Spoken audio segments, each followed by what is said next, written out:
अरबी आतंकी से जिसने भारत भूमि बचाई है, धर्म के रक्षक जिन वीरों ने घास की रोटी खाई है, जिसने जंगल में रहकर भी नगरों में मंगल कर डाला, मुट्ठी भर वीरों को लेकर मुगलों से दंगल कर डाला, जिसने धर्म बचाए रखना अपनी नंगी तलवारों से, 80 घाव झेल कर जिसने जंग लड़ी गद्दारों से, उनको आजादी का सैनिक बोलो कैसे न माने जाए, मुगलों से लड़ी जंग को अब स्वतंत्र समर ही माना जाए। नमस्कार, मैं हूं सुरेश चौहान के और आपके साथ हम बिंदास बोल करने जा रहे हैं। और आज के बिंदास बोल का मुद्दा है, देश में 15 अगस्त मनाया जाता है अंग्रेजों के विरुद्ध जीत को लेकर। अगर अंग्रेजों के विरुद्ध जीत को लेकर हम स्वतंत्रता दिवस 15 अगस्त मनाते हैं तो उससे भी बड़ी ज्यादा दशकों शतकों तक चली इस्लामी आतंकवादी, इस्लामी आतताई, इस्लामी शासकों के विरुद्ध जो विजय हमने प्राप्त की, उसका भी एक दिन होना चाहिए। वो इसलिए भी महत्वपूर्ण है कि पूरे विश्व में कहीं पर भी इस्लामिक आतंकवादियों को पुनः पराजित करके उस देश पर पुनः अपना नियंत्रित करने का इतिहास केवल हिंदुओं का है। और इसलिए ना केवल हिंदुस्तान के लोगों के लिए आने वाले दिनों के लिए प्रेरणा का विषय है, बल्कि पूरे विश्व के लोगों के लिए कैसे जीता जाता है, इसका महत्वपूर्ण मार्गदर्शन हिंदुस्तान कर सकता है। और इसलिए आज बिंदास बोल में मैं इसको लेकर मांग कर रहा हूं, पोल भी कर रहा हूं। पोल के लिए आप हमारे ट्विटर पर जाइए, पोल के लिए आप मेरे ट्विटर पर भी जा सकते हैं, साथ साथ में sudarshannews.in पर भी जा सकते हैं। क्या पोल है यह भी दिखाऊंगा, लेकिन आपके कॉल लेने के पहले विस्तार से मुद्दा।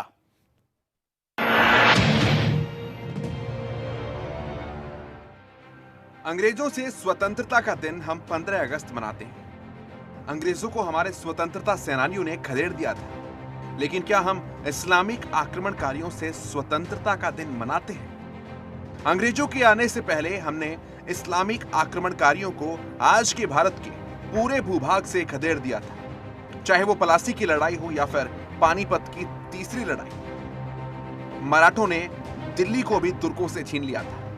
हमारे इतिहास में ये कहीं नहीं पढ़ाया जा रहा कि कैसे इस्लामिक आक्रमणकारियों को भारत से खदेड़ा गया, कैसे इस्लामिक आक्रमणकारी भारत छोड़ने को मजबूर हुए। आखिर वो कौन से योद्धा थे जिन्होंने इस्लामिक आक्रमणकारियों को भारत से खदेड़ दिया था? कौन से योद्धा थे जिन्होंने भारत को इस्लामिक आक्रमणकारियों से मुक्त कराया? क्या हमें ऐसे योद्धाओं को नमन नहीं करना चाहिए? क्या हमें ऐसे योद्धाओं के शौर्य के बारे में नहीं जानना चाहिए? क्या हमें अपने उन स्वतंत्रता सेनानियों को नमन नहीं करना चाहिए जिन्होंने सदियों की लड़ाई लड़ने के बाद इस्लामिक आक्रमणकारियों को भारत से खदेड़ा?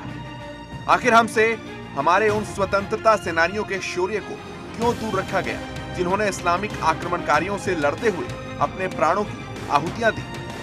आखिर हमारे उस गौरवशाली इतिहास को किसने छुपाने की कोशिश की या साजिश की, जिन्होंने देश के कोने कोने से इस्लामिक आक्रमणकारियों को देश से भगाया, चाहे वो शासक मराठा हो या फिर दक्षिण के राजा या फिर उत्तर के सम्राट?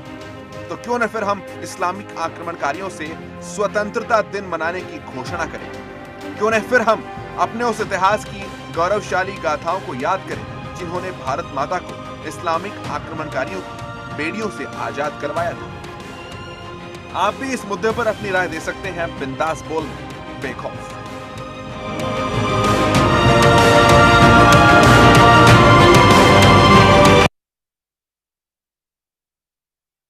इस मुद्दे पर मैं बात करूं तो मेरी बात को कई लोग हिंदुवादी दृष्टिकोण देने वाले पत्रकार के रूप में देखेंगे और डिस्कार्ड कर देंगे, कहेंगे कि तो ये तो हमेशा ही हिंदुओं की बात करता है। लेकिन मैं जो मेरे इस बात को काटने का तर्क कुतर्क देने वाले लोग हैं, उनके लिए उन्हीं के जमात के, सेकुलर जमात के राजनेता, कांग्रेस के सांसद शशि थरूर का एक वीडियो दिखाता हूं कि शशि थरूर को जब यह पूछा गया कि अगर अंग्रेज भारत में नहीं आते तो भारत का चित्र क्या होता, बहुत से लोग तो यह कहते हैं कि भारत कभी एक देश था ही नहीं। ये वो कम्युनिस्टों का चिंतन है, उन लेफ्टिस्टों का फिलॉसफी है जो कहते हैं कि ये देश कभी एक था ही नहीं। लेकिन जब यह प्रश्न पूछा गया शशि थरूर को, तो खुद शशि थरूर क्या उत्तर देते हैं, इसे सुनकर समझकर फिर हम आगे बढ़ते हैं। देखिए, This is a question out of curiosity. If those merchants never landed in Surat and if the British never got a chance to colonize India, how would India have been today? Will we have this India, or would we be saying the same things about the Portuguese or the French? Or the Dutch?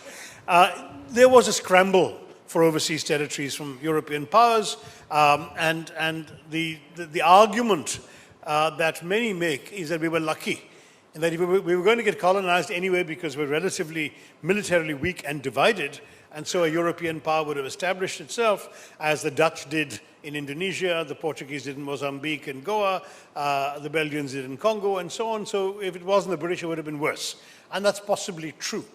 But if you're going to ask me to go into counterfactual hypotheticals, it would be that the hypothetical would be, what if India had never been colonized? If no European power had dared to try and impose its will by force of arms, what would have happened? And there, the historical trend that was interrupted by the British was essentially the growing expansion of the Maratha Empire.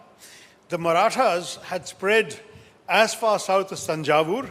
As you know, sambar was invented in Tanjavur because the Maratha ruler there, Sambhaji, was missing his dal, and so they had to invent something that would please his palate, and they actually therefore created, using ingredients that didn't exist in Maharashtra, like tamarind and the local dals and spices, they created sambar and named it for Sambhaji. So that's why we have sambar in South India, is because of the Marathas ruling us in Tanjavur. And they reached as far as Delhi, where the Mughal emperor was little more than a hostage of the Marathas, and though he ruled in name as Mughal emperor and firmans were issued under his seal, it was the Marathas who were telling him what to do. They went as far east as Calcutta, where they were only stopped by the Maratha ditch dug by the British, and of course the west was already theirs. So despite the major setback at the Third Battle of Panipat in 1761, when Ahmed Shah Abdali defeated the Marathas, Abdali had no desire to stay and rule India. He conquered them, killed a few people, looted a lot, stole every precious stone he could lay his hands on, and went back to Afghanistan. If after that any Indian power had to consolidate, it would have been the Marathas. And if I were to look at world history and the history of comparable nations, you would have seen the Marathas controlling the whole subcontinent. It would have initially been a very militarized rule, but in order to rule such a large country, they would have had decentralized sort of mini Peshwas around the place. Like Sambhaji in Tanjavur, there would have been people in 20-25 parts of the country owing allegiance to a central sort of Maratha prime minister, who in turn would be giving orders to the Mughal emperor in whose name everything would be done. Rather like the Japanese shogunate, you'd have had a situation where you have a symbolic monarch who's essentially a constitutional monarch in the sense that he would have no real power. You'd have a strongly militarized system underneath it, the Marathas playing the... And then inevitably, as happened everywhere in the world, including Japan, increasing democratization would come. By the 19th century, this rich and prosperous and strong, because militarily strong country, would be importing rail lines, would be importing factories, and you would have had India not divided, but as I say, with a Muslim constitutional monarch and a Hindu Maratha empire beneath it. There would have been much more syncretism throughout the society. People of all faiths would have worked together. Shivaji, the great Maratha king, famously said to his soldiers that if you ever... मुद्दा मुझे ये कहना था कि जो बात मैं कहने जा रहा हूं, ये बात केवल मैं नहीं कह रहा हूं, इतिहास साक्षी है। लेकिन हिंदुस्तान के इतिहास में कभी भी हिंदू राजाओं के पराक्रमों को नहीं बताया गया, इसलिए हमको ये पता ही नहीं है। जो बात इन्होंने कही, मैंने अंग्रेजी में पीछे से हिंदी इसलिए नहीं लगाई कि कहीं हम गलत ट्रांसलेशन करते हैं, ऐसा दावा भी किसी को करने का मौका न मिले। हम यही कहना चाहते हैं कि जितनी बड़ी लड़ाई अगर ब्रिटिशर्स ने आते तो हम ऑलरेडी मुस्लिम आक्रांताओं को पराजित कर चुके थे। पूरे हिंदुस्तान में हिंदुओं का राज था। क्या व्यवस्था थी? शशि थरूर ने जो कहा है, इस व्यवस्था का एक मैप मैं आपके सामने दिखाता हूं। ये पॉलिटिकल मैप नहीं है, ये मैप सांकेतिक है, लेकिन सारे क्षेत्रों को इस पर लिया गया है। और गुजरात में पिलाजी गायकवाड़, दिल्ली में बाजीराव पेशवा, कालपीजी में मल्हारा होलकर, मावला में पिलाजी जाधव और धार में पवार, झांसी में होलकर, सागर में बाजीराव पेशवा, उज्जैन में नौजी सिंधिया, नागपुर में भोसले वंश, ऐसे तमाम नाम हैं। ये ग्राफिक भी चलता रहेगा। कहने का मतलब है कि आज जो हिंदुस्तान की राज्यवार रचना है वो राज्यवार रचना की तरह ही मराठा संस्थान या हिंदुओं के राज्य खड़े हो चुके थे और वहां पर वास्तवतः ये लंबे समय तक शासन चल ही रहा था। तो मुझे बताइए, विश्व में कहीं पर भी सैकड़ों साल, हालांकि ये भी ध्यान रखिए पूरे हिंदुस्तान पर कभी भी मुसलमानों ने या ब्रिटिशों ने भी राज नहीं किया। हिंदुस्तान का ऐसा बड़ा क्षेत्र था जो हमेशा स्वतंत्र रहा, उन पर कोई राज नहीं कर सका। लेकिन हमको बताया जाता है कि हम 1200 साल गुलाम थे, ऐसा नहीं था। लेकिन ब्रिटिश उनसे कई गुना ज्यादा, मतलब ब्रिटिश को हम 200 साल भी मान भी ले तो भी करीब 800 साल जो मुगल का दावा करने वाले कहते हैं, कोई 600 साल कहता है, कोई 1000 साल कहता है, इसका एवरेज भी अगर हम मान ले तो भी पूरे हिंदुस्तान पर कभी भी मुगलों का राज या मुस्लिम आक्रांता, केवल मुगल तो उत्तर भारत में ज्यादा कहा जाता है, मुगल तो उत्तर में थे, वहां पर नीचे निजाम शाही थी, आदिल शाही थी, इनमें से कई ईरान से आए हुए थे, कई अफगानिस्तान से आए हुए थे, तमाम जगह से आने वाले लोग थे। और मित्रों, ये हमको नहीं बताया जाता, और ये इसलिए भी नहीं बताया जाता क्योंकि हम इतना बड़ा विजय हमने कैसे प्राप्त किया। दुनिया में जिस इस्लाम की आंधी को कोई हरा नहीं पाया, वो हिंदुस्तान के हिंदू राजा हरा चुके थे, घास की रोटियां खाके, और 80-80 घाव शरीर पर होने के बावजूद कर चुके थे। लेकिन ये नहीं पढ़ाया जाता। मेरा एक ही मांग है, मैं प्रधानमंत्री नरेंद्र मोदी जी से मांग करता हूं कि जैसे 15 अगस्त ब्रिटिशों के विरुद्ध के विजय को लेकर मनाया जाता है, वैसे इस्लाम के आतताइयों के विरुद्ध हमने जो लड़ाइयां जीती, वो सारे मिलकर अंतिम दिल्ली का पड़ाव जो किया गया था, उसको मानकर हम उस दिन को स्वतंत्रता दिवस भी मनाया जाए, उसका भी एक पर्व मनाया जाए, इस्लाम के आतताइयों से मुक्ति का पर्व मनाया जाए। इस्लाम ने जख्म तो बहुत दिए, पाकिस्तान के विभाजन के साथ इस तथाकथित स्वतंत्रता में भी दिए, लेकिन उसके पहले के उस पराजय पर अगर हम हमारे गौरव, हमारे सामर्थ्य और हमारे स्वाभिमान के साथ अगर इस देश के बच्चों को पढ़ाएंगे तो उनको पता चलेगा कि अरे हम तो विजेताओं के वंशज हैं। आज हमको बताया जाता है कि तुम लोग तो पराजितों के वंशज हो, हम विजेताओं के वंशज हैं। और इसलिए इस विजेताओं के वंशज का भाव, जब गर्व का भाव, अभिमान का भाव इस देश के बच्चों के मनों में होगा तो दोबारा कभी भी गुलाम नहीं हो पाएंगे। और इसलिए यह विजय होना चाहिए, ऐसी मैं मांग प्रधानमंत्री जी से, विभिन्न राज्यों के सरकारों से भी करता हूं। और इसको लेकर अपने तर्क आज आपके सामने मैं केवल प्राथमिक स्वरूप में रख रहा हूं। इसका पूरा क्रोनोलॉजिकल ऑर्डर के साथ मैं आने वाले दिनों में इस मुद्दे को उठाकर रखूंगा। और जब तक ये पर्व हिंदुस्तान में शुरू नहीं होता, मेरा सब लोग साथ दीजिए, हम सब मिलकर इस देश का ये महापराक्रम हमारे पुरखों का विश्व के सामने रखते रहेंगे। जो आने वाले दिनों में जो गुलामी आने की संभावना है, उससे मुक्ति का भी मार्ग प्रशस्त करने में ये भावना हमारे काम आएगी। एक कॉलर के पास चलते, उसके बाद मैं आपको विस्तार से बताऊंगा कि कैसे कहां कहां पर लड़ाइयों में पराजित किया था हिंदू राजाओं ने इस्लामी आतंकवादियों को। देखिए, पहले कॉलर के पास चलते हैं। जय हिंद, बोलिए, क्या कहना है आपको? मैं सुष्मिता उड़ीसा से बोल रही हूँ। बोलिए। जी, अष्टादश शताब्दी में मराठाओं ने मुगलों से उड़ीसा को मुक्ति दिलाए थे। और लेकिन उड़ीसा में जो सेकुलरिस्ट क्या बोलते हैं जानते हैं ना, उसे मुगल, अफगान और मराठा एक जैसे लुटेरे, वो सब जगह तीनों लुटेरे हम उड़ीसा को लूट रहे थे, मराठा भी लुटेरे, ऐसा बात बोलते हैं। बिल्कुल, क्योंकि पुस्तकों के द्वारा जो स्थानिक राजनीतिक दलों ने या हमारे पराक्रमी लोगों को अगर उनके शौर्य के साथ बताएंगे तो फिर तो वो हीरो बनेंगे ना। तो इस देश के वास्तव हीरो को कभी भी महापराक्रमी नहीं बताना है, ये कहकर उनको बदनाम करने की कोशिश की गई।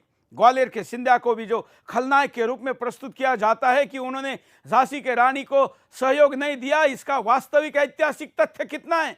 क्या आप सिंधिया घराने का योगदान जानते हैं? अटक से कटक तक अफगानिस्तान, जो आज अफगानिस्तान है, वहां पर इसी सिंधिया घराने के एक वंशज ने भगवा लहराया था। ये पूरा उत्तर तक, ऊपर तक लेकिन हम ये भूल जाते हैं क्योंकि हमें ब्रिटिशों ने क्या बताया ये मानकर ही, और पुस्तकें भी वही लिखी गई क्योंकि अंग्रेजों के ही चाटुकार जब हिंदुस्तान के पुस्तकों का इतिहास का वर्णन लिखने के लिए अधिकृत थे तो उन्होंने इस देश के वास्तव हीरो को कभी हीरो नहीं बनने दिया, क्योंकि लोग उसके बारे में जानते, पढ़ते, उसको अपनाते, उसके जैसे बनने का प्रयास करते, और फिर ऐसा देश कभी भी गुलाम नहीं हो सकता। चलिए आपको दिखाते हैं कैसे हिंदू राजाओं ने मुगलों का पराजय किया। देखिए,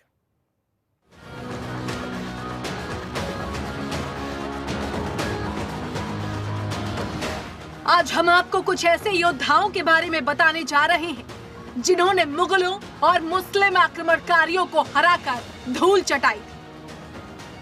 इन योद्धाओं के आगे इस्लामिक आक्रांताओं के पसीने छूट गए थे। असम के योद्धा अहोम पूर्वी क्षेत्र में मुगलों के विस्तारवादी अभियान को सबसे पहले विराम दिया था। इस हार के बाद मुगलों ने पूर्वी क्षेत्र की तरफ देखना ही छोड़ दिया। अटक से कटक तक केसरिया लहराने और हिंदू स्वराज स्थापित करने का कार्य किया बाजीराव प्रथम ने। उन्होंने महाराष्ट्र को ही नहीं पूरे पश्चिम भारत को मुगल आधिपत्य से मुक्त कर दिया। वीर शिवाजी ने पूरे मुगल साम्राज्य को अपने कदमों पर झुकाने में सफलता हासिल की। शिवाजी ने धोखेबाज अफजल खान का पेट चीर दिया था। औरंगजेब ने शिवाजी को विजयी राजा की मान्यता दी। 1670 में सूरत नगर को दूसरी बार शिवाजी ने जीता। उन्होंने मुगल सेना को सूरत के पास फिर से हराया।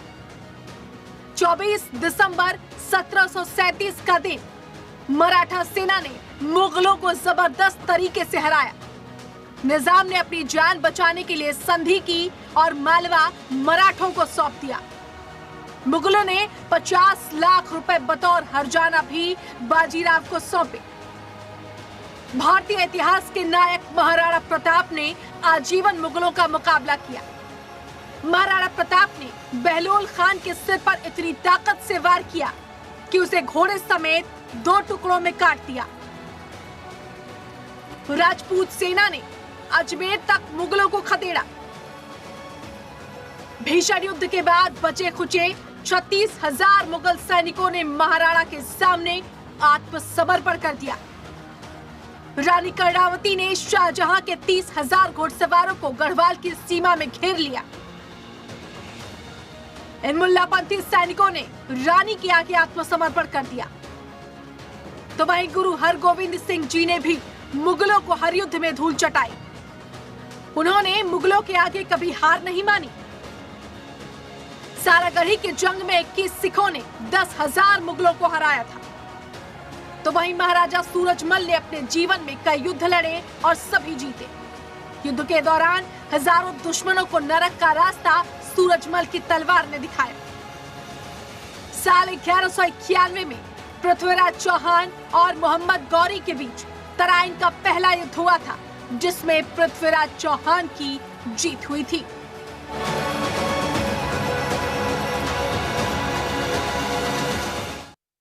के पास चलते हैं, उसके बाद मैं आपको विस्तार से और जानकारी भी दूंगा।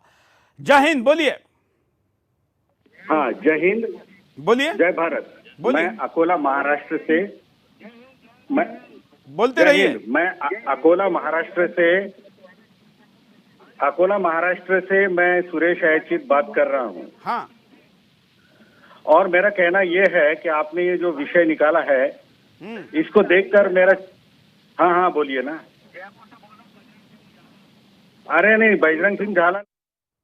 आप लगातार बोलते रहिए। आप लाइव में जुड़ चुके हैं, आप टीवी पर सुनकर बोलने का प्रयास मत करिए। मैं सुरेश अयचित बोल रहा हूँ और मैं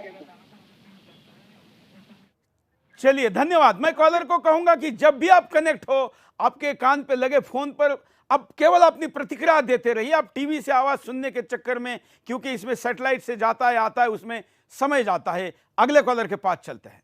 हेलो, बोलिए। हेलो। हाँ, मैं विजय किशोर तिवारी, एक शिक्षक हूँ। हाँ, दिल्ली से एक बात कहना चाहता हूँ। बोलिए। कि जो इतिहासकारों ने इतिहास प्रकट किया है वो गलत प्रकट किया है। महाराणा प्रताप, तुलसीदास गुरु गोविंद सिंह, ऐसे बहुत हमारे देश में महारथी थे जिनके बारे में इतिहासकारों ने सही ढंग से व्याख्या नहीं दी है, बल्कि मुगलों का गुणगान किया है। मैं चाहता हूँ ऐतिहासिक जगहों के साथ ऐतिहासिक जो स्थान हैं, जो धरोहर हैं, उनका भी नाम चेंज किया जाए। सिर्फ जगह नहीं, ताजमहल का भी नाम चेंज हो, कुतुब मीनार का भी नाम चेंज हो। चलिए, आज हम फोकस कर रहे हैं कि हमको ऐसा राष्ट्रीय पर्व शुरू करना चाहिए जो इन वीरों की वीरताओं की गाथाओं को हिंदुस्तान के नसों में, हृदय में, दिमाग में बसा सके। चलिए आपको दिखाते हैं कैसे हिंदुस्तान में इन आक्रांताओं की शुरुआत हुई और कैसे अंत हुआ। देखिए, मध्यकालीन भारत में जहां से शुरू होता है इस्लामी आक्रमण, सबसे पहले 711 ईस्वी में मोहम्मद बिन कासिम ने सिंध पर हमला करके राजा दाहिर का कत्ल कर दिया। लगभग 712 में इराकी शासक अल हज्जाज के भतीजे और दामाद मोहम्मद बिन कासिम ने सिंध और बलूच पर आक्रमण कर दिया। सिंध देश के सभी राजाओं की कहानियां बहुत ही मार्मिक और दुखदायी हैं। आज सिंध देश पाकिस्तान का एक प्रांत बनकर रह गया है। राजा दाहिर अकेले ही अरब और ईरान के दरिंदों से लड़ते रहे। अरब के बाद तुर्कों ने भारत पर आक्रमण किया। अल्पतकीन नाम के एक तुर्क लुटेरे ने गजनी में तुर्क साम्राज्य की स्थापना की। 977 ईस्वी में अल्पतकीन के दामाद सुबुक्तगीन ने गजनी पर शासन किया। सुबुक्तगीन ने मरने से पहले कई लड़ाइयां लड़ते हुए अपने राज्य की सीमाएं अफगानिस्तान, खुरासान, बल्ख एवं पश्चिमोत्तर भारत तक फैला दी थी। सुबुक्तगीन की मृत्यु के बाद उसका पुत्र महमूद गजनबी गजनी की गद्दी पर बैठा। महमूद गजनबी ने बगदाद के खलीफा के आदेश अनुसार भारत के अन्य हिस्सों पर आक्रमण करना शुरू कर दिया। गजनबी ने भारत पर 1001 से 1026 ईस्वी के बीच 17 बार आक्रमण किए। उसने हर एक वर्ष भारत के अन्य हिस्सों पर आक्रमण करने की प्रतिज्ञा की। अपने 13वें अभियान में गजनबी ने बुंदेलखंड, किरात और लोहकोट आदि को जीत लिया। 14वां आक्रमण ग्वालियर और कालिंजर पर किया।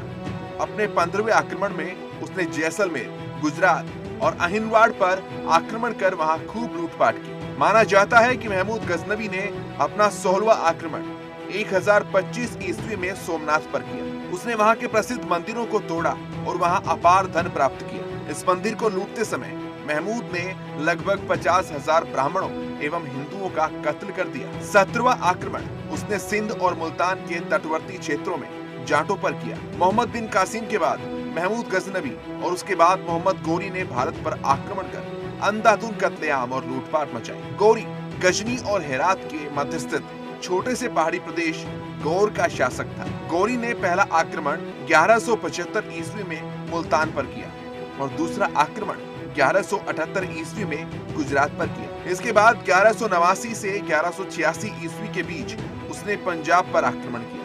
1189 ईस्वी में पेशावर और 1185 ईस्वी में सियालकोट अपने कब्जे में ले लिया। 1191 ईस्वी में उसका युद्ध पृथ्वीराज चौहान से हुआ। इस युद्ध में मोहम्मद गोरी को पूरी तरह से पराजित होना पड़ा। इस युद्ध में गोरी को बंधक बना लिया गया, लेकिन पृथ्वीराज चौहान ने उसे छोड़ दिया। इसे तेहराइन का प्रथम युद्ध कहा जाता है। इसके बाद मोहम्मद गोरी ने अधिक ताकत के साथ पृथ्वीराज चौहान पर आक्रमण किया। तेहराइन का ये द्वितीय युद्ध 1192 ईस्वी में हुआ था। अब की बार इस युद्ध में पृथ्वीराज चौहान हार गए और उनको बंधक बना लिया गया। चौहान को गजनी ले जाकर मार दिया गया। गौरी भारत में गुलाम वंश का शासन स्थापित करके पुनः अपने राज्य लौट गया। तैमूर लंग सन 1369 ईस्वी में समरकंद का शासक बना। उसके बाद उसने अपनी क्रूरता की यात्रा शुरू की। कहते हैं कि एक जगह उसने 2000 जिंदा आदमियों की एक मीनार बनवाई और उन्हें ईंट और गारे में चुनवा दिया। जब तैमूर ने भारत पर आक्रमण किया तब उत्तर भारत में तुगलक वंश का राज था। 1399 में तैमूर लंग द्वारा दिल्ली पर आक्रमण के साथ ही तुगलक साम्राज्य का अंत माना जाने लगा। तैमूर मंगोलों की फौज लेकर आया तो उसका कोई कड़ा मुकाबला नहीं हुआ और वो कत्लेआम करता हुआ मजे के साथ आगे बढ़ता गया। तैमूर के आक्रमण के समय हिंदुओं ने मिलकर जौहर की राजपूती रस्म अदा की थी, यानी युद्ध में लड़ते लड़ते मर जाने के लिए बाहर निकल पड़े थे। दिल्ली में वो 15 दिन रहा और उसने इस बड़े शहर को कसाई खाना बना दिया। बाद में कश्मीर को लूटता हुआ वो समरकंद वापस लौट गए। तैमूर के जाने के बाद दिल्ली मुर्दों का शहर रह गया था। मुगल वंश का संस्थापक बाबर एक लुटेरा था। उसने उत्तर भारत में कई लूटपाट को अंजाम दिया। बाबर ने चगताई तुर्की भाषा में अपनी आत्मकथा तुजुक बाबरी लिखी। ऐसे इतिहास में बाबरनामा भी कहा जाता है। बाबर के जीवन का सबसे बड़ा टकराव मेवाड़ के राणा सांगा के साथ हुआ। बाबरनामा में इसका विस्तृत वर्णन भी है। संघर्ष में 1927 ईस्वी में खनवाह के युद्ध में अंत में उसे सफलता मिली। बाबर ने अपने विजय पत्र में अपने को मूर्तियों की नींव का खंडन करने वाला बताया। इस भयंकर संघर्ष से बाबर को गाजी की उपाधि प्राप्त की। गाजी, वो जो काफिरों का कत्ल करे। बाबर ने अमानुषिक ढंग से और क्रूरता पूर्वक हिंदुओं का नरसंहार ही नहीं किया, बल्कि अनेक हिंदू मंदिरों को भी नष्ट किया। बाबर की आज्ञा से मीर बांकी ने अयोध्या में राम जन्मभूमि पर निर्मित प्रसिद्ध मंदिर को नष्ट कर मस्जिद बनवाई। इसी भांति ग्वालियर के निकट उरवा में अनेक जैन मंदिरों को नष्ट किया गया। बाबर ने चंदेरी के प्रचलित और ऐतिहासिक मंदिरों को भी नष्ट करवा दिया था, जो आज बस खंडर बनकर रह गए। भारत में मुगल लुटेरों में सबसे क्रूर औरंगजेब था। बाबर का बेटा नसीरुद्दीन मोहम्मद हुमायूं दिल्ली के तख्त पर बैठा। हुमायूं के बाद अकबर, अकबर के बाद जहांगीर, जहांगीर के बाद शाहजहां, शाहजहां के बाद मोहम्मद औरंगजेब ने तख्त संभाला। हिंदुस्तान के इतिहास के सबसे जालिम शासक, जिसने अपने पिता को कैद किया, अपने सगे भाइयों और भतीजों की बेरहमी से हत्या की, गुरु तेग बहादुर जी का सर कटवाया, गुरु गोविंद सिंह के बच्चों को जिंदा दीवार में चुनवाया, जिसने सैकड़ों मंदिरों को तोड़वाया, जिसने अपनी प्रजा पर बेइंतहा जुल्म किए और अपने शासन क्षेत्र में गैर मुस्लिमों के लिए मुनादी करवा दी कि या तो आप इस्लाम कबूल कर लें या फिर मरने के लिए तैयार रहें। औरंगजेब एक तुर्क था। उसके काल में ही उत्तर भारत का तेजी से इस्लामीकरण हुआ। अधिकतर ब्राह्मणों को या तो मुसलमान बनना पड़ा या उन्हें प्रदेश को छोड़कर महाराष्ट्र और मध्य प्रदेश के गांवों में शरण देनी पड़ी। इस दौरान सोमनाथ मंदिर, वाराणसी का मंदिर, मथुरा का केशव राय मंदिर के अलावा कई हिंदू देवी देवताओं के प्रसिद्ध मंदिर तोड़ दिए गए। मुगल लुटेरे मोहम्मद शाह और नादिर शाह के मध्य करनाल का युद्ध 1739 ईस्वी में लड़ा गया। काबुल पर कब्जा करने के बाद उसने दिल्ली पर आक्रमण किया। करनाल में मुगल राजा मोहम्मद शाह और नादिर की सेना के बीच लड़ाई हुई। इसमें नादिर की सेना मुगलों के मुकाबले छोटी थी, पर अपने बारूदी अस्त्रों के कारण फारसी सेना जीत गई। 1747 में नादिर शाह की मौत के बाद वो अफगानिस्तान का शासक बना। अपने पिता की तरह अब्दाली ने भी भारत पर सन 1748 से 1758 तक कई बार आक्रमण किए और लूटपाट कर अपार धन संपत्ति को इकट्ठा किया। सन 1757 में जनवरी के माह में दिल्ली पर आक्रमण किया। उसने अब्दाली से बहुत ही शर्मनाक संधि की, जिसमें एक शर्त दिल्ली को लूटने की अनुमति देना भी था। अहमद शाह अब्दाली 1 महीने तक दिल्ली में ठहरकर लूटमार और कत्लेआम करता रहा। आगरा के बाद बल्लभगढ़ पर आक्रमण किया। अहमद शाह ने अपने पठान सैनिकों को मथुरा लूटने और हिंदुओं के सभी पवित्र स्थलों को तोड़ने के साथ ही हिंदुओं का व्यापक पैमाने पर कत्लेआम करने का आदेश दिया। अब्दाली द्वारा मथुरा और ब्रिज की भीषण लूट बहुत ही क्रूर और बर्बर थी। कॉलर के पास चलते हैं। आप भी कॉल कर सकते हैं, अपनी बात को रख सकते हैं। जय हिंद, बोलिए। जय हिंद, बोलिए। हाँ सर, मैं नासिक, महाराष्ट्र से नासिक जिले से मालेगांव तालुका से बोल रहा हूँ। हाँ। कुणाल शिवाजी निकम। वाह, बोलिए। तो मैं ऐसा बताना चाह रहा था कि छत्रपति शिवाजी महाराज थे, जिनके पुत्र जो युवराज संभाजी राजे थे, उन्होंने महाराष्ट्र में मुगलों को बहुत ही बुरी तरह से खदेड़ डाला था और उन्होंने बहुत ही किले लिए थे। और औरंगजेब ये उम्मीद लेके आया था महाराष्ट्र में कि मैं महाराष्ट्र जीतूंगा। शिवाजी महाराज गुजर गए। इसके बाद संभाजी राजे की हत्या औरंगजेब ने की, तब भी उनको महाराष्ट्र जीतना नहीं आया। बिल्कुल सही कहा आपने और बहुत अच्छी जानकारी सही समय पर आपने दी है। उत्तर भारत के लोगों को संभाजी महाराज जी का इसलिए धन्यवाद करना चाहिए क्योंकि संभाजी महाराज के कारण ही औरंगजेब कभी भी दिल्ली वापस लौट नहीं पाया। उसको उन्होंने इतना व्यस्त रखा लड़ाई में, और जब उस दरिंदे औरंगजेब ने धर्मवीर संभाजी महाराज जी की हत्या कर दी क्योंकि उन्होंने इस्लाम कबूल करने से मना कर दिया था। उसके हत्या के बाद औरंगजेब को लगा था कि मराठे अब उनका सब कुछ हौसला टूट जाएगा और वो हार मान जाएंगे, लेकिन हुआ उल्टा। संभाजी महाराज के रहते शायद सारे लोग छत्रपति शिवाजी महाराज के सेना के योद्धा नहीं थे, लेकिन संभाजी महाराज के मृत्यु के बाद हर घर का व्यक्ति वहां पर सैनिक बन गया, हर मराठा सैनिक बन गया, और उसके बाद औरंगजेब की यह हालत हुई कि चूहे की तरह उसको छुपना पड़ा। इतना ही नहीं, रानी ताराबाई ने महापराक्रम किया और औरंगजेब फाइनली महाराष्ट्र में ही दफनाया गया, एक छोटी सी पहाड़ी पर, एक लावारिस व्यक्ति की तरह। भले ही आज वहां पर कुछ लोग जाकर चादर चढ़ाते हो, लेकिन वर्षों तक, शतकों तक औरंगजेब के कब्र पर जूते मारने वालों की ही संख्या ज्यादा थी। लेकिन आज उसका महिमा मंडन दोबारा शुरू हो गया है, और इस महिमा मंडन आने वाले दिनों में और बढ़ने वाला है। और इसलिए उसको कितना कायर था, कितना दुष्ट था, और उसके खिलाफ पराक्रम करने वाले हमारे कौन पूर्वज थे, ये बताने के लिए पूरे इस्लामी जगत के विरुद्ध जीतने वाले दिन को हम एक महापर्व के रूप में जरूर अवश्य मनाएं। अगले कॉलर। जय हिंद। हेलो। बोलिए। हेलो, नमस्कार जी। बोलिए, क्या कहना है आपको? हाँ नमस्कार, मैं राजकोट से बटेश्वर मिश्रा बोल रहा हूँ। हाँ, ये आपने अच्छा किया है कि नया इतिहास अभी लिखना भी चाहिए, इसका हम सपोर्ट भी करते हैं, ये बहुत अच्छी बात है। और इसमें हम लोग आप फुल सपोर्ट कर रहे हैं, हम लोग जो भी सपोर्ट चाहिए उसके लिए तैयार हैं। इतिहास नए तरीके से लिखना चाहिए। ये जो हम लोग पुराना इतिहास पढ़ाया गया था, सब ये औरंगजेब और इनको महान बताया गया, लेकिन जो हमारे हिंदू शासक थे उनको। धन्यवाद मिश्रा जी। मित्रों, कई लोगों, जब मैंने कल के शो में इसकी घोषणा की और आज ये सोशल मीडिया पर इसको जब पोस्ट किया, तो तमाम लोगों ने मुझे पूछा कि सुरेश जी, आपको कैसे ये कल्पना कैसे आई, हम लोगों को क्यों नहीं आई, इतने वर्षों में किसी ने इस पर क्यों नहीं सोचा? तो मुझे भी नहीं पता। मैं तो स्टूडियो में जब खड़ा होता हूं तो कई बार ऐसी चीजें निकलती है कि जो ना मैंने पढ़ी है, ना सुनी है, ना चिंतन में आई है, यहां आ जाती है। और वही जब मैं 15 अगस्त पर कार्यक्रम कर रहा था कि क्या हम सच में संपूर्ण स्वतंत्र है, और क्या यह स्वतंत्रता ही सब कुछ है, इसके पहले की लड़ाई के लोग कहां गए, उनके शौर्य की गाथाओं को क्यों नहीं बताया जाना चाहिए, और उसका क्या पर्व होना चाहिए, इसको लेकर जब मन में आया, कल मैंने इसकी घोषणा कर दी। आज देश विदेश में बैठे हिंदुस्तान के प्रेमी नागरिकों ने बड़े पैमाने पर सोशल मीडिया पर, या जिनके पास मेरा निजी नंबर है, उन्होंने इसका समर्थन किया है। अब ये राष्ट्रीय चर्चा का मुद्दा बना है, और आने वाले दिनों में हिंदुस्तान की सरकार को इस पर निर्णय करना चाहिए। इतना आग्रह आपने करना है।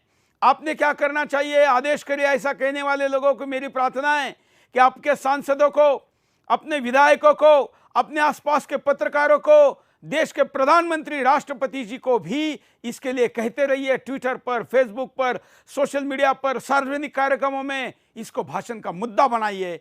इतिहास बहुत बड़ी चीज होती है मित्रों। गौरवशाली इतिहास ना केवल वर्तमान को ठीक करता है, बल्कि आने वाले भविष्य को भी दुरुस्त करने की क्षमता रखता है। अगले कॉलर के पास चलते हैं। जय हिंद। हाँ जी, बोलिए। सुभाष जिंदल बोल रहा हूँ जी। नमस्कार। नमस्कार।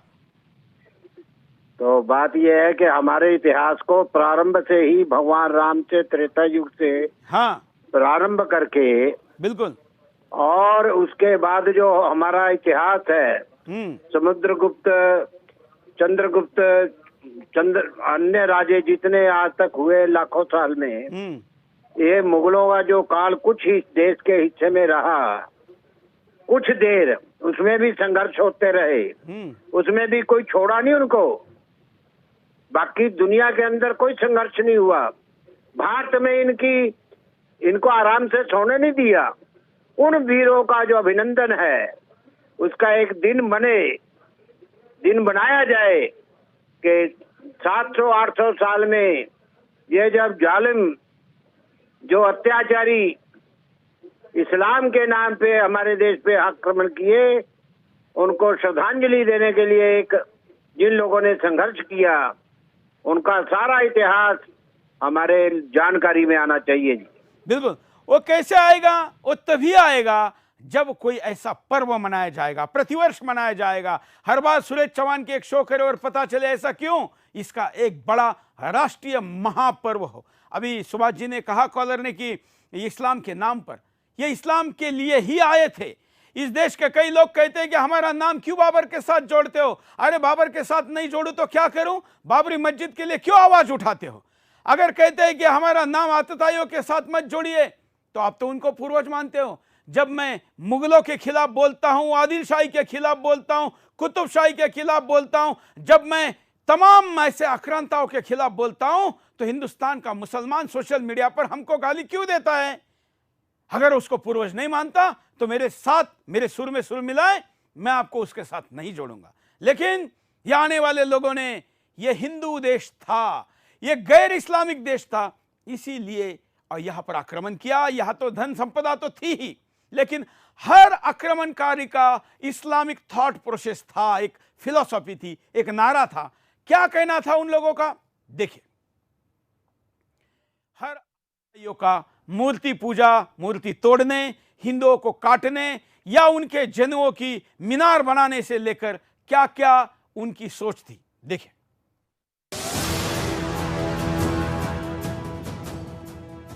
भारत पर इस्लामिक आक्रमणकारियों की शुरुआत 600 ईस्वी से शुरू हो गई थी। इस्लामिक लुटेरों ने सुना था कि भारत सोने की चिड़िया है। इस्लामिक लुटेरे भारत में धन संपदा लूटने और सुंदर लड़कियों के लालच में आते थे।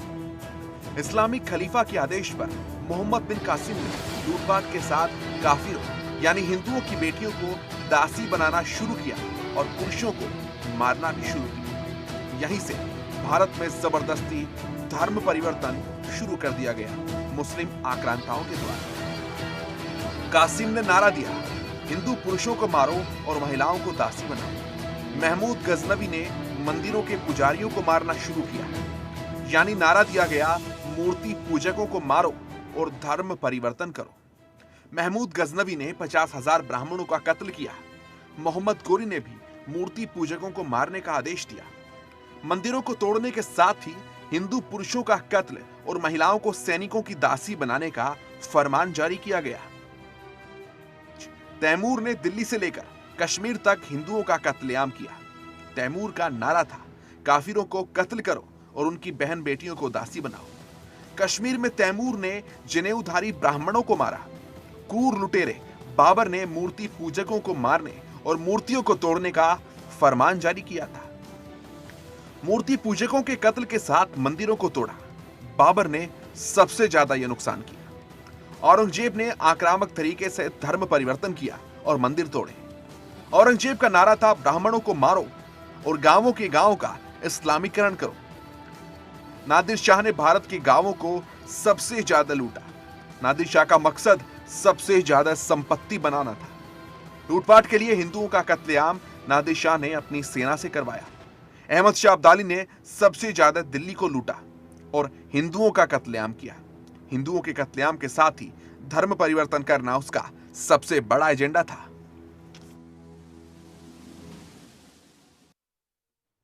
चलिए कॉलर के पास चलते हैं। जय हिंद, बोलिए। जय हिंद जयराम जी। मैं सबसे पहले आपको इस बात के लिए बधाई देना चाहूंगा कि आप ऐसे विषयों को छूते हैं जिन्हें कोई भी छूने का, देखना, सुनना भी पसंद नहीं करता। दूसरी बात यह है कि मैं 2 मिनट पर अपनी बात रखूंगा। इतिहास को ईमानदारी से पुनर्लेखन बहुत जरूरी है, क्योंकि जब मुस्लिम आक्रांता भारत में आक्रमण किया था तो उन्होंने अपने चाटुकार और दलालों से अपने आप को महान, शक्तिशाली और दयावान बनाकर पेश करवाया। जब देश में 1947 को आजाद हुआ तो देश का पहला शिक्षा मंत्री मुस्लिम था, जो मक्का मदीना में पैदा हुआ था और जो केवल मदरसा छाप था। उसने गंदी इस्लामिक मानसिकता के चलते भारत के हिंदू वीर राजा महाराजाओं को इतिहास में जीरो के रूप में प्रस्तुत करवाया और उन मुस्लिम शैतान, हैवान और दरिंदे शासकों को हीरो के रूप में प्रस्तुत कराया, जिन्होंने गद्दी हासिल करने के लिए अपने अब्बाओं को बंदी बनाया और अपने सारे भाइयों की गर्दन काट काट कर अपने बंदी अब्बा के पास भेजी। यहाँ समझने वाली बात यह है कि जिस कौम के लोगों ने अपने पैगंबर के परिवार के हर सदस्य का कत्ल, चलिए हम उस पर ज्यादा नहीं जाते। हम हिंदुस्तान के परिप्रेक्ष्य में बात करते हैं, क्योंकि हर शो का एक मोटो होता है, उद्देश्य होता है, लक्ष्य होता है और वो मैसेज होता है। जो मैसेज ये है कि हमें एक नया पर्व चाहिए हमारे पुरखों के इस महाबलिदान का। क्या आप जानते हैं हमारे कितने महान पुरखे थे? क्या हिंदुस्तान के आज भी, दुनिया के तो आज कई देशों में आज भी महिलाओं को बुरखे में रखा जाता है, और पिछले कई वर्षों से हिंदुस्तान की जो महिलाएं बुरखा नहीं पहनती थी वो भी उस दिशा में संख्या में बढ़ रही है। लेकिन क्या आप जानते हैं कि हिंदुस्तान में ही महिलाएं पूरे देश की सेना की भी प्रमुख, और वो भी आज से सैकड़ों वर्ष पहले भी बनी थी। ना केवल सेलिब्रिटी के तौर पर बनी या दिखावे के लिए बनी, बल्कि उन्होंने महापराक्रम किए, और उनके पराक्रम के किस्से दुनिया भर के विश्वविद्यालयों में आज भी पढ़ाए जाते हैं। लेकिन हिंदुस्तान के पुस्तकों में उनके लिए कोई स्पेस नहीं है। अगले कॉलर। जय हिंद। बोलिए। जय हिंद। बोलिए। जय हिंद। हाँ, ऐसा है कि जो है ना, सिखों का योगदान बहुत बढ़िया रहा है इस मामले में। बिल्कुल रहा है। इसमें क्या हुआ कि जब बादशाह जस्ट बाद सिखों ने दिल्ली पर कब्जा कर लिया था, शायद आपको इस बात का पता, खोज करिए, और बादशाह ने फिर सिखों को अलाउ किया। तो ये जो 4-5 गुरुद्वारे बने हैं बंगला साहब, ये सिखों ने धक्के से बनवाए थे, ठीक है ना। और सिखों ने जो अब्दाली है इसको बड़ा लूटा, जब ये यहाँ से लूट के जाता था, हमारी 2 बेटियों को बचाया इन्होंने, ठीक है ना। और बिल्कुल बिल्कुल। और इसलिए सिख भाइयों का योगदान इसलिए भी है क्योंकि हिंदुस्तान में जो सारे आक्रमण हुए, और मेजॉरिटी आक्रमण, करीब सारे आक्रमण ये उत्तर से हुए, और उधर से हिंदुस्तान में आते समय सबसे ज्यादा लूट करने के लिए, तकलीफ देने के लिए, अपना खौफ बसाने के लिए, प्रवेश करने के बाद सबसे ज्यादा संघर्ष वही करना पड़ता था। और हमारे सिख भाइयों ने, हमारे गुरुओं ने अपने बच्चों को इस देश के लिए, इस धर्म के लिए बलि चढ़ा दिया। लेकिन आज हम कहा जानते हैं, आज बाल दिवस उनके नाम पर नहीं बनाया जाता, और इसलिए हम पूजनीय गुरु गोविंद सिंह जी के साहबजादों के नाम पर बाल दिवस की मांग करते हैं, ना कि देश के दूसरे प्रधानमंत्री नेहरू की जयंती पर। अगले कॉलर। जय हिंद सर। बोलिए। जी सर, मैं छत्तीसगढ़ राज्य से बोल रहा हूँ, मेरा नाम शांतनु भट्टाचार्य है। बोलिए। जी सर, मैं ये जानकारी देना चाहता हूँ कि सर, हमारे भारतवर्ष में ऐसे ऐसे ग्रंथालय थे जहाँ ऐसे ऐसे वेद शास्त्र से ऐसे ऐसे किताबें थी जिनको मुगलों द्वारा, आक्रांताओं द्वारा बेदर्दी से, बेरहमी से जला दिया गया। बिल्कुल। और पूरा खत्म कर दिया गया सर उसे। और सर, औरंगजेब के विषय में एक बात कहना चाहता हूँ। जब औरंगजेब ने शिवाजी महाराज के पुत्र संभाजी महाराज की हत्या की बेरहमी से, उसके उपरांत सारा मराठा क्षेत्र, सारा भारतवर्ष एक सेना में शामिल हो गया, और दक्कन की भूमि में औरंगजेब को चित कर दिया। दक्कन की भूमि में औरंगजेब मारा गया। बिल्कुल। सारे भारतवर्ष में राज करने का उसका सपना चूरा चूर हो गया सर। बिल्कुल। और इसलिए अगर वो दक्षिण में, उत्तर में आता तो पूरा हिंदू रहता ही नहीं, वो नामशेष कर देता, क्योंकि वो बहुत क्रूर था, और उसकी क्रूरता से उत्तर भारत बच गया, क्योंकि वहां पर उसको रोके रखा।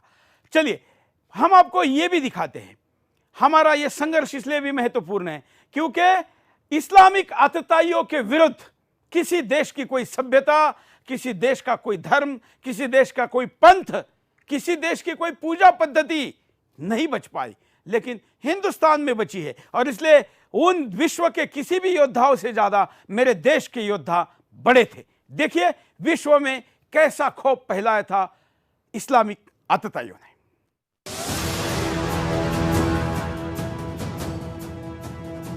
इस्लाम में 1000 ईस्वी को इस्लाम का स्वर्ण युग माना जाता है। पैगंबर की मृत्यु के 70 साल बाद इटली, स्पेन और मोरक्को से लेकर मध्य एशिया, उत्तरी अफ्रीका तक इस्लामिक राज फैल गया था। मुसलमानों का यह विशाल साम्राज्य एक मुस्लिम शासक के अधीन था। अब्बासी खलीफा लगभग 500 साल तक सत्ता में रहा, जिसका 1258 के बाद बेहद खौफनाक अंत हो गया। अब्बासी खलीफा के बाद फातिमी खलीफा, सोमालिया, मुगल फारस और तुर्की में ऑटोमन साम्राज्य था।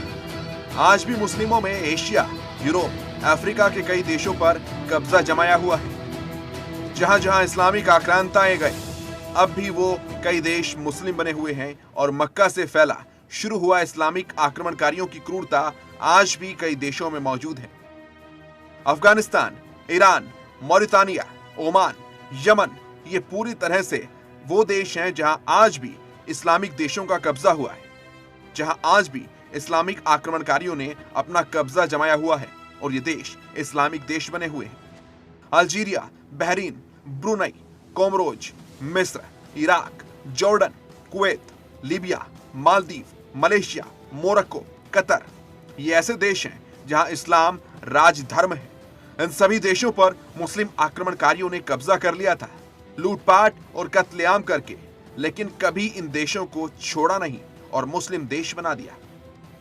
वहीं Somalia, Tunisia, Albania, Azerbaijan, Bosnia, Herzegovina, Chad, Gambia, Guinea, Mali, Niger, Nigeria, Cyprus, Senegal और सियारा लोन जैसे देश पूरी तरह से इस्लामिक देश बने हुए हैं।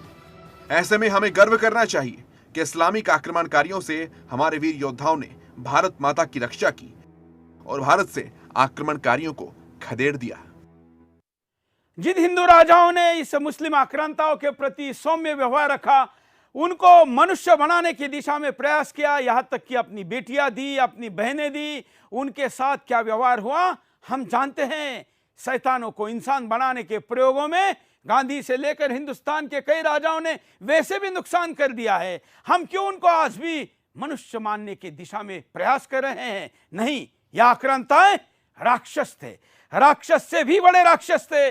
कम से कम बड़े बड़े जो राक्षस थे रावण जैसे, उनके पास फिर भी धर्म का कोई आधार था, युद्ध के कोई नियम थे।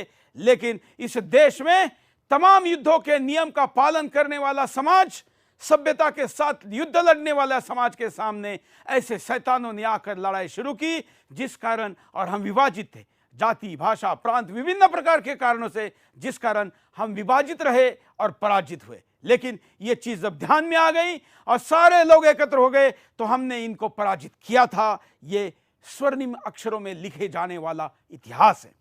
कॉलर, जय हिंद, बोलिए, क्या कहना है आपको? सुरेश जी, आपका प्रोग्राम बहुत अच्छा है, इससे हिंदू जगेगा। हाँ जी, और मेरा अभी ये है ये कहना कि अब बिहार में इलेक्शन है और बंगाल में इलेक्शन है, हर एक हिंदू को जगना चाहिए। चुनाव की तो बात छोड़ दीजिए, चुनाव में एक बार जो जगेगा तो जब दृष्टि आएगी तो सब कुछ सही करेगा। हम चाहते हैं कि वो पहले हिंदू बने, हिंदू बनेगा, हिंदू जगेगा, इसके अंदर का गर्व का अभिमान, स्वाभिमान जगेगा, तो बाकी सारी चीजें वो अपने आप करेगा। मित्रों, आज के कार्यक्रम में मैंने आपके सामने ये मुद्दे रखने का प्रयास किया। अब मैं आपके सामने एक वीडियो दिखाने जा रहा हूं। देखिए, हम कितने सहिष्णु हैं, हम कितने उदार हैं। हमारे देश में हिंदू राजा ने मस्जिद बनवाई, हमारे देश में हिंदू राजा ने पहला चर्च बनाया। विश्व में कहीं पर भी तब तक ना मस्जिद थी ना तब तक चर्च था। ध्यान रखिए, ये दोनों पहले भारत में इसलिए बने क्योंकि यहां पर मंदिर, देवालय की परंपराएं थी। कबीले वाले कहां से मस्जिद बनाते नहीं थे, यहां आके मस्जिद की परंपरा शुरू हुई। लेकिन क्या आप जानते हैं आज उसी केरला में क्या स्थिति है? मुसलमान समाप्त हैं। हिंदुस्तान छोड़िए, आज हम जिन मुस्लिम देशों के बारे में तमाम सेकुलरिज्म की बातें हिंदुस्तान में बताते हैं, देखिए वहां पर एक महिला एक मॉल में गणेश जी की मूर्ति को कैसे तोड़ रही है और कह रही है कि इस्लामिक देश में ये मूर्ति पूजा नहीं चलेगी। खुलेआम ये टीवी पर वीडियो आपके देखिए, ये देखिए, ये देखिए, गणेश जी की मूर्तियों को उठा उठा कर फेंक रही। वी आर मुस्लिम, हम यहाँ पर ये कैसे रखने दे रहे हैं? देखिए, देखिए सामने खड़ा व्यक्ति क्या कर पा रहा है? कुछ भी नहीं। हमेद बिन ईसा यर्दा बहादा, यल्ला जीब मिना।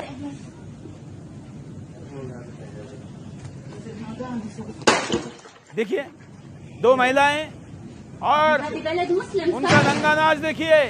भगवान गणेश जी की मूर्तियां कैसी तोड़ी जा रही है। वो बेचारा वहां पर कुछ नहीं कर पा रहा है। देखिए,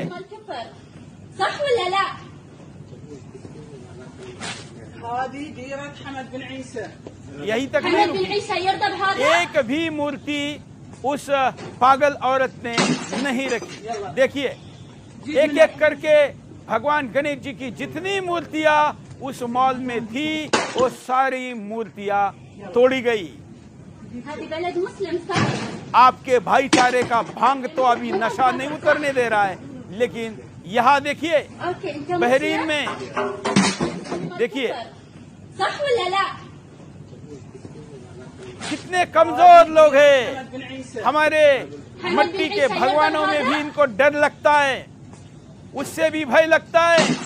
और अपना 100% इस्लामिक देश में भी हमारी मूर्तियों से लोग डर जाते हैं। कितना ही घृणा है, कितना द्वेष है, कितना। देखिए सुनिए एक एक शब्द।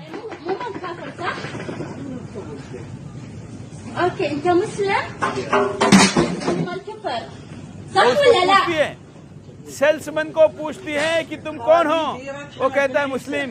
तो बोलती है कि मैं भी मुस्लिम, तुम भी मुस्लिम, तो ये मूर्ति आ क्यों चाहिए? इस बुत को तोड़ दो। देखिए, और ये कोई आम सरफिरी महिला नहीं है, ये अपने आप को मुस्लिम स्कॉलर बता रही है। इसकी हम पूरी जानकारी ले रहे हैं और हम भारत सरकार को कह रहे हैं कि बहरीन के राष्ट्र प्रमुख से बात की जाए। हम आपके सामने स्क्रीन पर बहरीन के पैलेस का, शाह के राज पैलेस का भी नंबर चला रहे हैं, जिससे कि आप सीधे वहां पर फोन करके अपनी बात को कह सके। मित्रों, हिंदुस्तान की सहिष्णुता दुनिया में कहीं नहीं मिलेगी। सोचिए कि आज भारत में अगर ये चित्र किसी ईसाई या किसी मुसलमान के लिए होता तो पूरे विश्व के लोग, और दुनिया के तो छोड़िए, हिंदुस्तान के ही सेक्युलर सीना पीटते, छाती पीटते होते। बहरीन के मॉल का अगर ये महिलाएं ऐसी है तो सोचिए कि यहाँ के कठमुल्ले कैसे होंगे, यहाँ के कट्टरपंथी मुसलमान कैसे होंगे, यहाँ के आतताई कैसे होंगे, यहाँ के आतंकवादी कैसे होंगे। मॉल में पहुंचे हैं, पैसा आया तो मॉल तो बना लिया, मॉल आकार में बड़ा है लेकिन दिल छोटे रह गए।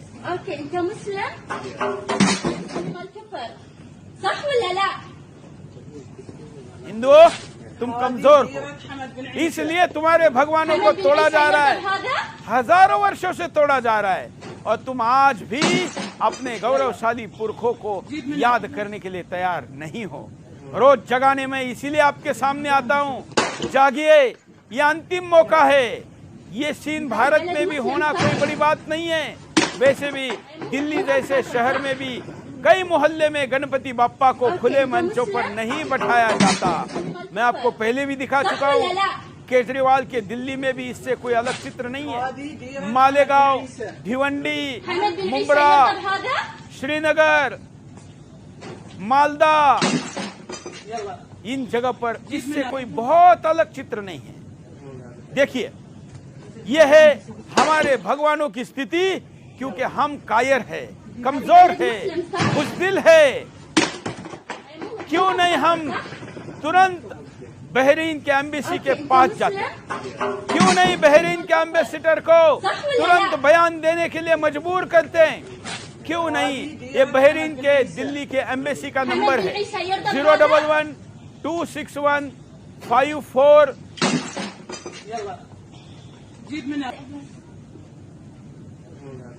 153 154 153 011 261 54 153।